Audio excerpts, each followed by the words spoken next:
Welcome back to the RxPOSED podcast. This is part 2 of this interview with Tim Frost. I hope you really enjoyed the first part. Let's get into the discussion. I think the question, though, is if we have a continuum, if you have collaborative practice agreements, and then you move to, truthfully, the original question of where is innovation, it's independent prescribing. It's what the state of Colorado has done, what the state of Montana has done, what the state of Idaho has done, where it is a broad independent authority for pharmacists to prescribe under a standard of care model. And don't get me wrong, states have made legitimate strides in this area. I mean, since 2017, and one of the kickoffs, to be honest, one of the biggest kickoffs to independent prescribing, I think credit would have to go to the state of Oregon and hormonal contraceptives. I think that one got the most national attention of everything. But since that time, and there were states that had independent prescribing before then, it was just less well known. Many states had independent authority for influenza and various different immunizations. A few states, particularly like New Mexico, had really started off by doing tobacco cessation. They were, I believe, the first to do tobacco cessation in an independent model. And did they do it under more of a protocol model? Yes. Oregon's independent prescribing of hormonal contraceptives were under a protocol model. So it was independent, but it was protocol based. But it was a key important step for states to move along that continuum away from a collaborative care into an independent space. And, when you ask, why move from dependent to independent, the reality is just the point that you made. There is times that there's going to be disagreements between healthcare providers. And when you are under a dependent model, delegated care can be undelegated at any moment. Perfect example of this, again, is Washington State.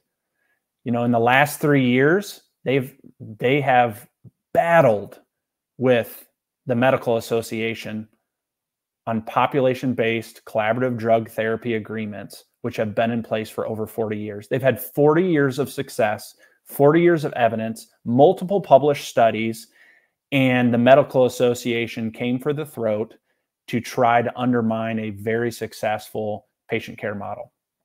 And so I think the question that we should be asking ourselves, and nurse practitioners that are in collaborative practice states should be asking this question. Psychologists in collaborative practice states should be asked this question. Physician assistants should be asking this question. Is there any amount of evidence that is actually going to convince certain medical associations to allow for and get out of the way for expanded scope of practice? And Deeb, I think the answer in a lot of instances, no, there is none. I mean, you go to the American Medical Association website, and AMA's almost entire focus is preventing scope creep.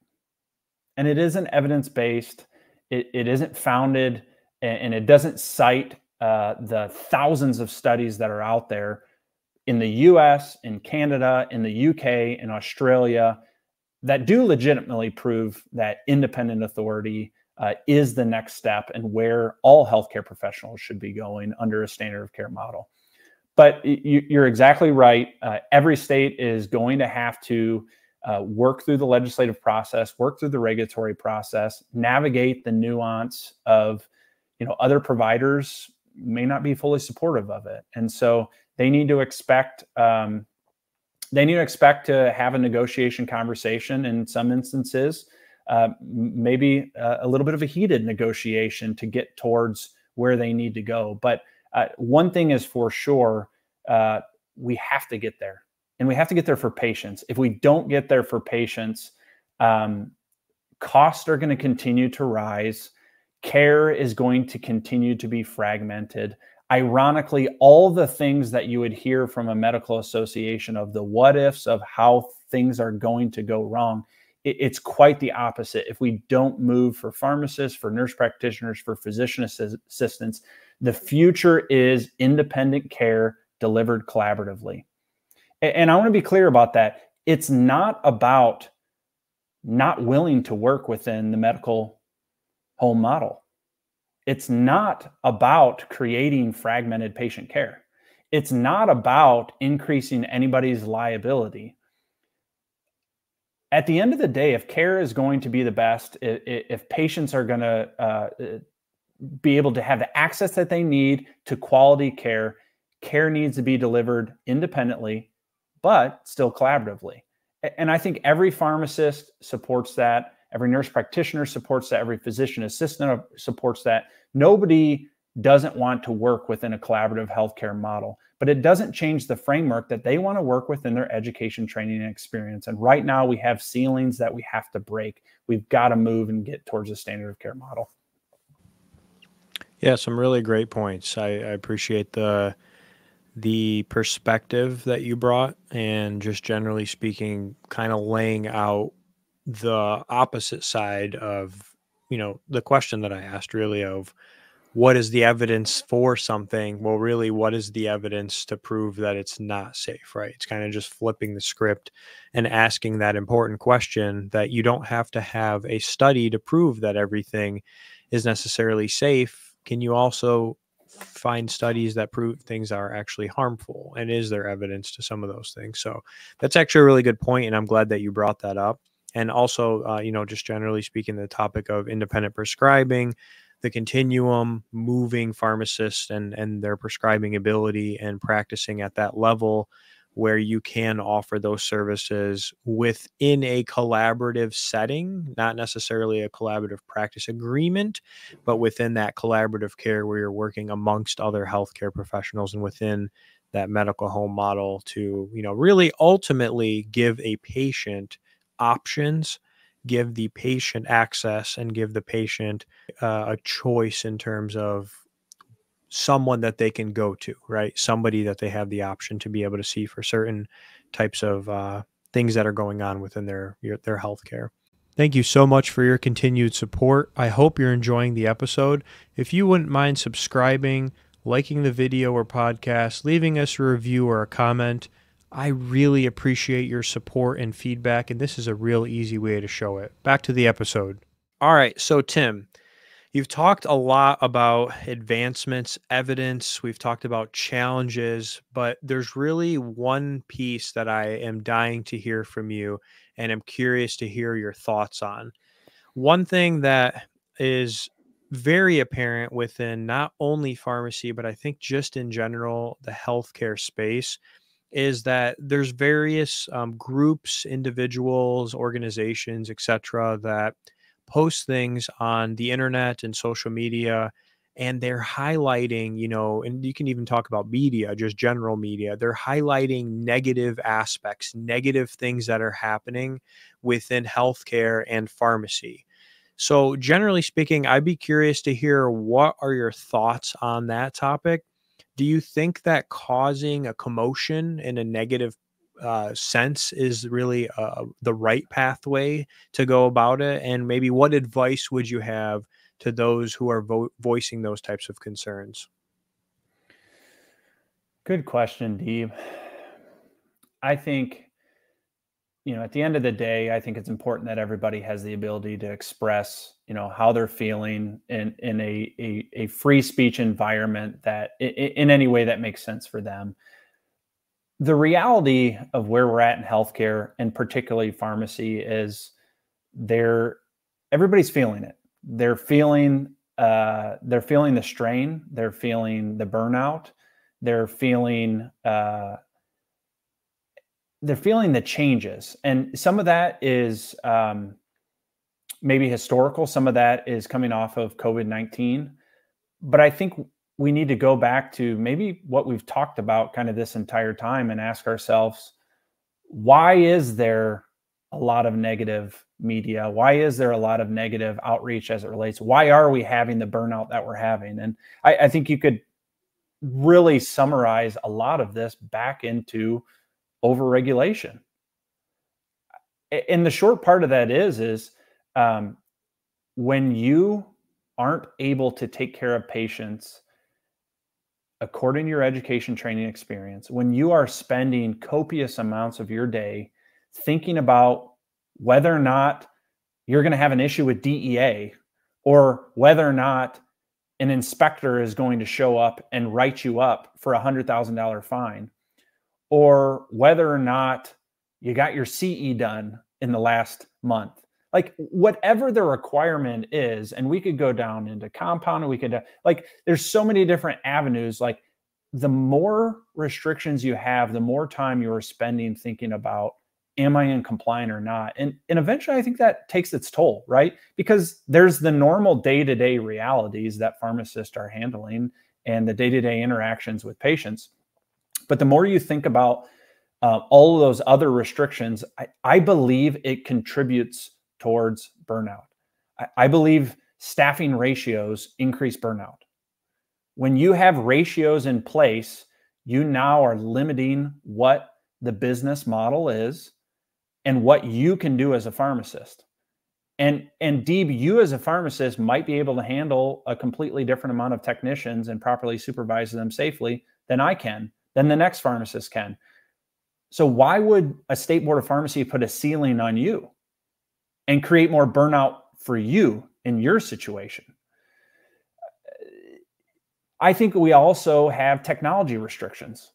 Boards of pharmacy have pages and pages of rules on how to handle shared services and the technology surrounding how prescriptions are processed, who can process them, where they can process with them, whether or not you can network with other pharmacies to process them. Boards of pharmacy have restrictions on remote work. Talk about making permanent things that were waived during COVID-19. Almost every state allowed for remote work. And then all of a sudden, 2 years later, it was back to being unsafe for boards of pharmacy. We saw some benefits from remote work. We saw some increased productivity from that remote work. And so even things like remote work and banning on specific technology models and shared services models and telepharmacy models, I truly believe that they are increasing burnout. And let me be clear about this, Deeb. I believe that boards of pharmacy, their regulations are part of the patient safety problem. Because when you increase burnout through that regulatory burden, you in fact are impacting patient care. You are impacting whether or not a pharmacist is completely focused on making the right decisions in the patient care process and making the right decisions on how to handle that particular patient's drug therapy and what to counsel them on, because they're thinking of 1,000 different other things that they shouldn't be thinking of, that government is in the way. I really think it is an under talked about solution to a problem that's real. Burnout is real. We shouldn't ignore it. We shouldn't throw it under the rug. Workplace conditions are real, but I think the answer to those workplace conditions are never by weaponizing state legislatures to enact supervision requirements, ratio requirements, and technology requirements. It is the opposite. Those requirements are going to be what sets us free as a profession to be able to transition into what the future of pharmacy looks like. It's independent care that's delivered collaboratively. It's having the full ability to utilize technology. Artificial intelligence is here. It's going to be implemented into every single pharmacy. The reality is there are many different boards of pharmacy that still are restricting technology from 10 years ago.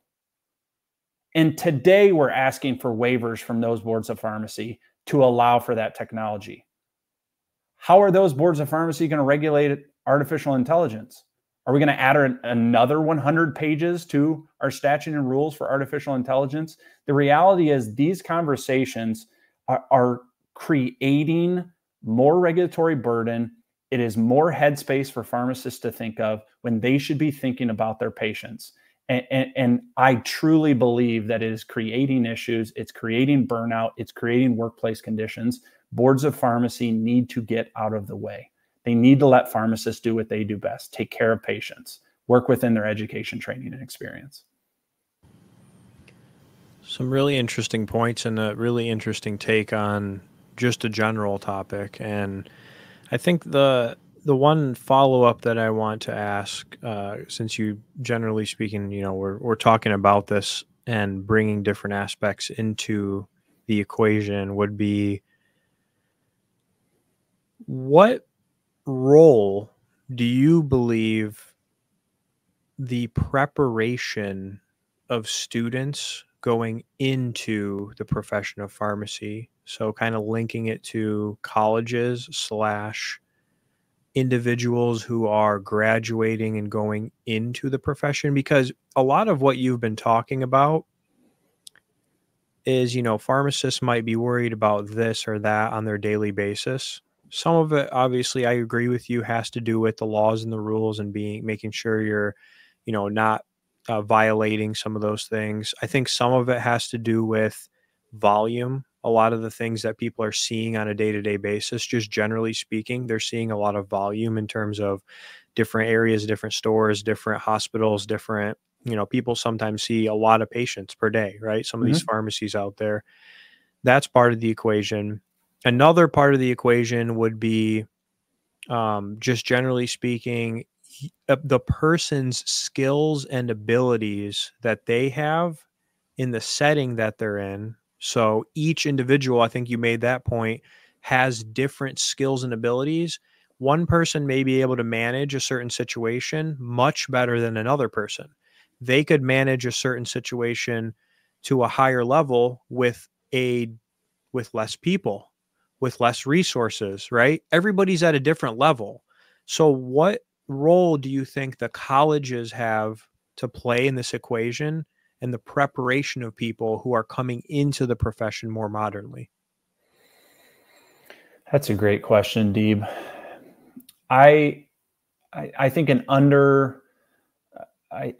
underutilized area, if you will, if that's the right terminology, of education in the pharmacy space is pharmacy business. And what I mean is the business of pharmacy. How does a pharmacy operate? How does a pharmacy make money? How does the structure of insurance work for private insurers and state employee plans? And what are the differences of those different marketplaces for insurers? What are the complexities of PBMs?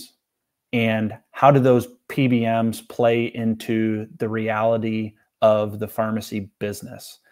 I believe that the understanding of how pharmacy business works isn't a thing that is taught in many pharmacy schools. I think what our colleges do an awesome job is pumping out good clinicians, pumping out pharmacists that understand the patient care process, understand, assessing the patient, documenting, creating a care plan, implementing that plan, and implementing a follow-up care plan. But it doesn't change the fact, regardless of the setting, whether you're in a hospital setting, an ambulatory care setting, a community setting, a research setting, a 340B setting, like all the various different unique models that are out there, there is a business aspect to that. And that business aspect and component is nuanced in a way that it's going to take up your time, and it's going to determine whether or not you understand how the day-to-day work of taking care of your patients also keeps the lights on. The economics of pharmacy, I think, is something that colleges can spend lots more time on.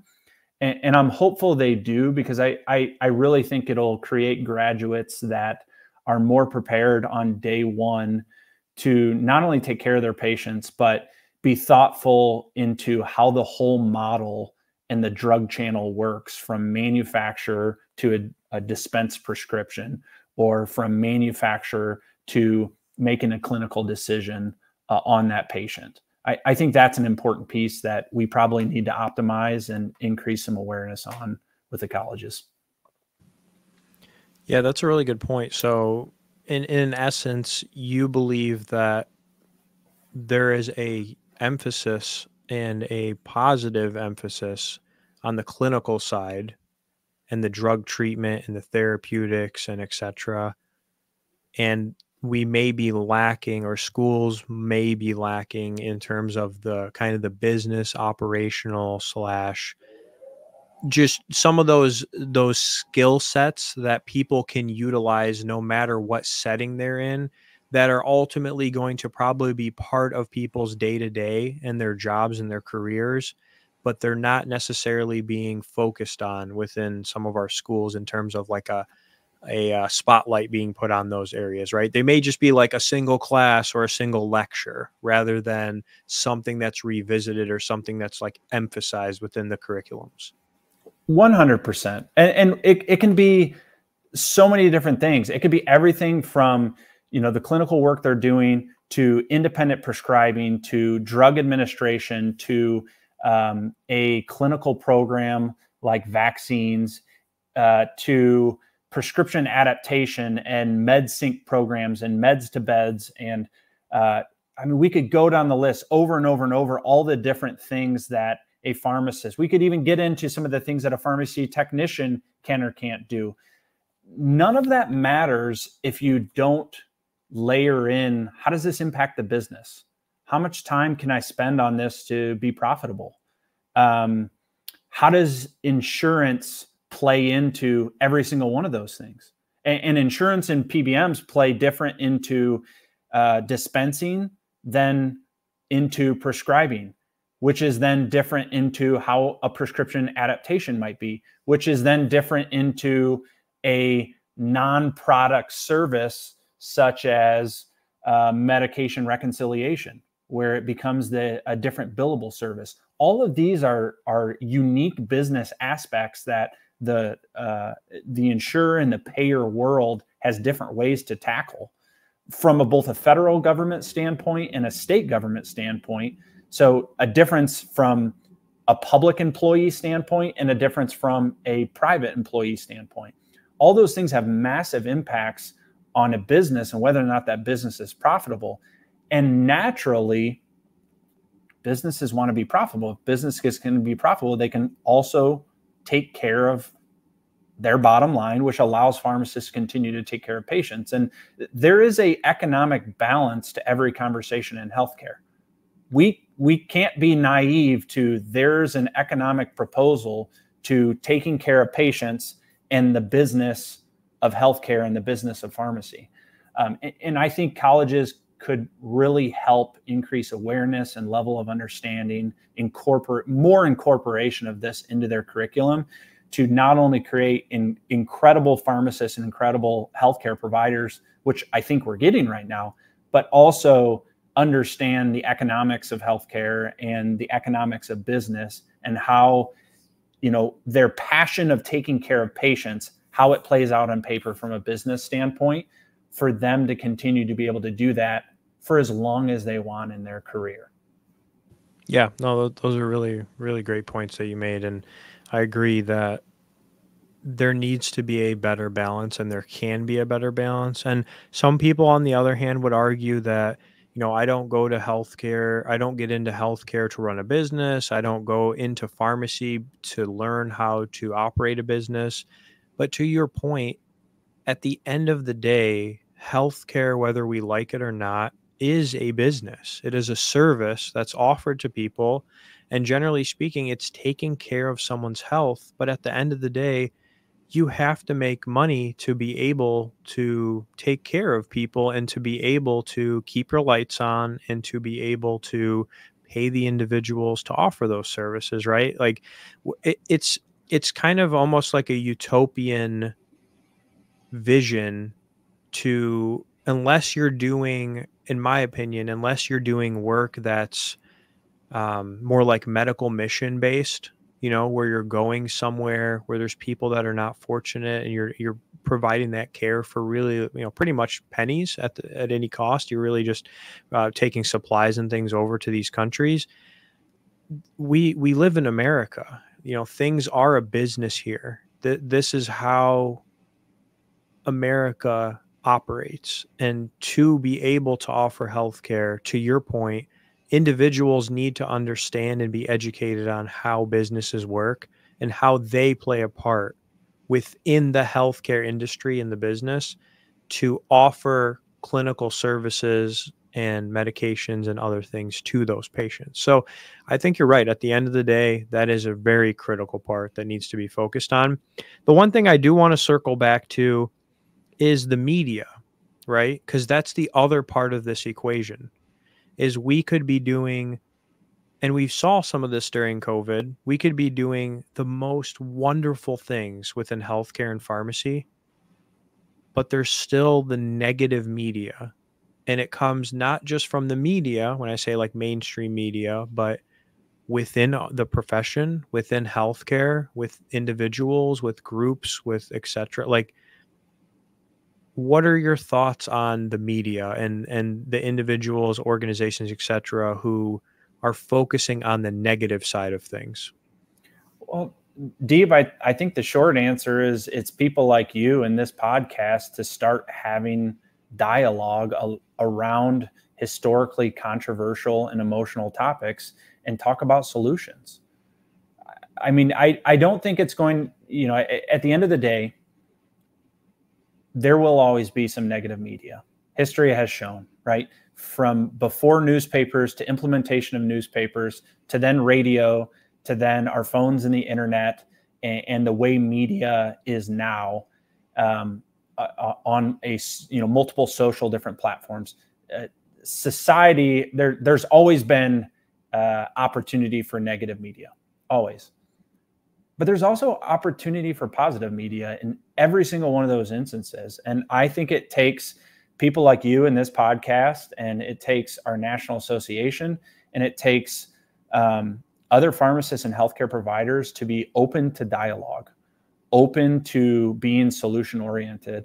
And, you know, I don't think that means that you can't be negative about a specific topic.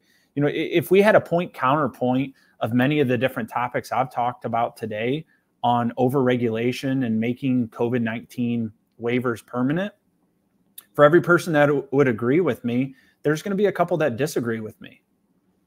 I'd like to think I'm right, but the reality is it's a dialogue conversation. And I think everybody in that conversation is really coming from the same framework of we want patient safety to be our ethos. We want patients to have access to the care that they need. We want to see healthcare blossom in the United States. We want to see pharmacists have productive careers. But we need to be open to having that dialogue. And I think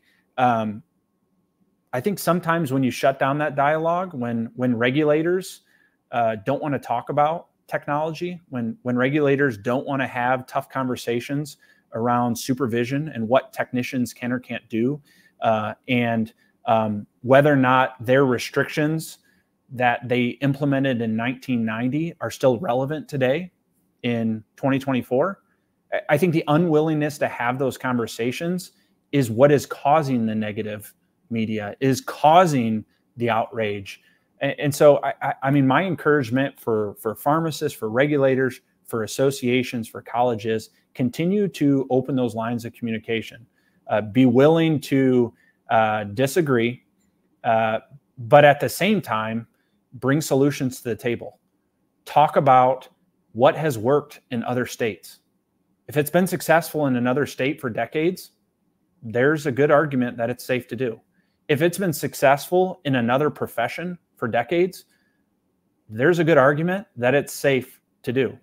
If it has been successful for decades in another country that has a similar framework and education training experience as the United States, it's safe for us to go down that road. And so I think oftentimes, you know, you look at the bell curve of, you know, innovations, and, you know, the early adopters to, you know, the middle of the bell curve to the late adopters that, you know, which I normally call like never adopters. The reality of that is oftentimes early adopters are not coming up with a brand new scenario that's never been done. It is a parallel example that was experimented in another profession or in another country that has very close correlation and test case scenario to that particular profession. You know, the innovators in pharmacy, and we could talk about the various different states, almost all of the stuff that they were doing had been tested somewhere else first, in another country, in another profession, or in the pharmacy profession in another state. And it has decades of patient safety evidence that there isn't going to be problems. And I think we need to be open to those conversations. And I think we need to be honest with ourselves as pharmacists, kind of putting our hat aside. It's super easy for us to, maybe be protectionists at times of our jobs and our livelihoods because of the unknown of the future. But I think if we embrace the technology, we embrace the correlations from the other professions, we embrace that new innovation, I truly believe, Deeb, that patient care is going to be better. We're going to have new innovations. Pharmacist jobs will still be relevant, but at the same time, we're going to have less burnout. We're going to have happier pharmacists. And we have happier pharmacists. People are going to be more fulfilled. They're going to enjoy their day-to-day. They're going to enjoy their family lives, and they're going to enjoy their career. And I think that's what we all want in this process. Yeah, and I heard you refer to the bell curve, or what I would term, for more formal purposes, I believe it's the law of diffusion of innovations, which I'll throw up on the screen for people here so they can have a better idea, and I can link to what that is. But in an essence, you talked about early adopters versus it's a bell curve basically showcasing change and people's, I would say, tolerance to change, kind of the risk tolerance. There's people who are going to, when a new iPhone comes out, you're the first one to order it right away, or you might still have a flip phone, right? It's kind of like the bell curve showing where people are on that spectrum. So I think that was a really good point to bring up. And the other thing that you mentioned was, when we just take a look at media, negativity, people voicing concerns, to your point, I do agree with you. We do need to have tough discussions and have people who agree and disagree on various topics, but the focus needs to shift to actual solutions and not a game, almost similar to what I would compare to politics, where you're trying to have one side versus another. Rather, you all realize there's a problem, and how do you come together to talk about the positives and the negatives, and what is the solution to the problem, right? Because it's not productive to just complain, right? I mean, of course, people want to voice their opinions, and they have the freedom and right to do so. But at the end of the day, there needs to be solutions that can actually be implemented, right? Like you can issue solutions that are utopic, and anybody can come up with like this dreamy world where you just completely eliminate this or that. But the reality is we're usually going to land somewhere in the middle, so that people on both ends of the spectrum are somewhat agreeable, right? That's what we call usually like a win-win situation. So I do agree with you that, and I think that that's very important for people to hear, is that we do need to really shift the focus to the actual solutions, realistic solutions that as well, that we can, have those tough discussions for. Completely agree. So Tim, we're going to move into the final segment here of the show. And this is actually one of my favorite parts. It's the segment that I would consider a little less serious, a little more fun, a little more entertaining. It is called the hot seat. So the whole purpose of this is for our audience to get to know you, and also to keep you on your feet and keep you honest, to throw out some questions there. So just so everybody knows, Tim has not seen any of these questions, so I can see that he's starting to sweat already. But I'm going to fire off 5 questions back to back. The goal for you is to not take a lot of time to answer these. They're meant to just be very simple answers. If you can give 2 to 4 words or like one sentence, that's perfect. It's meant to be quick. It's meant to keep you on your toes, and it's meant to be fun. So, Tim, are you ready for the hot seat? I'm ready. Shoot.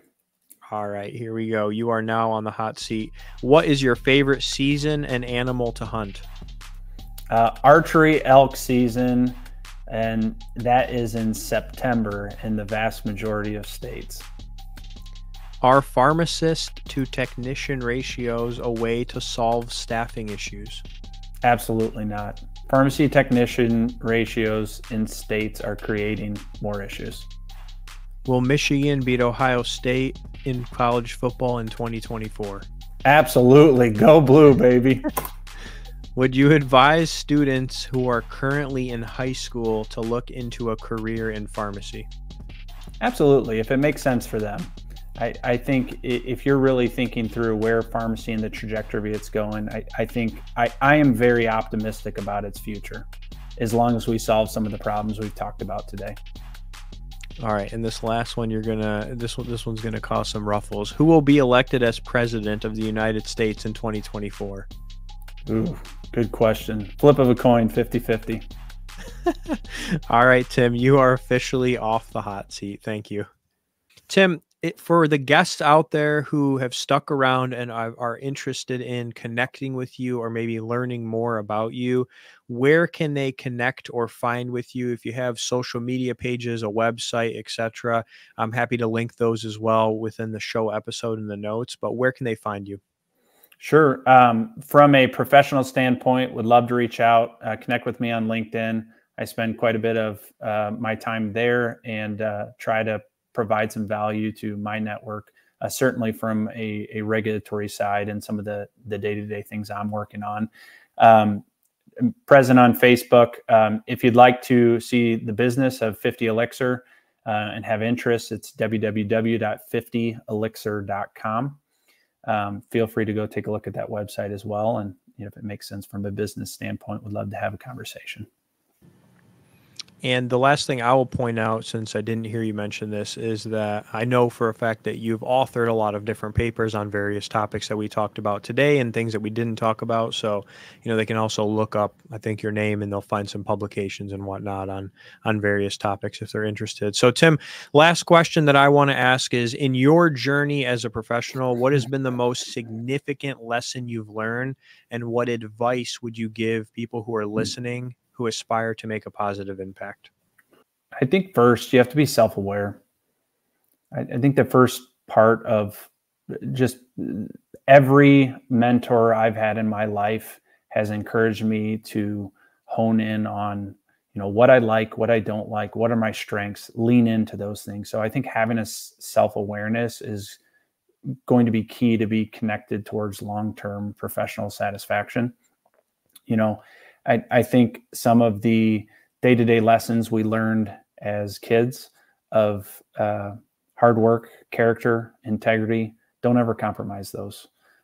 There's going to be many situations in life that you're going to have to go through, but do not compromise on any of those at any time. And, the last I would just say is encourage to keep perspective.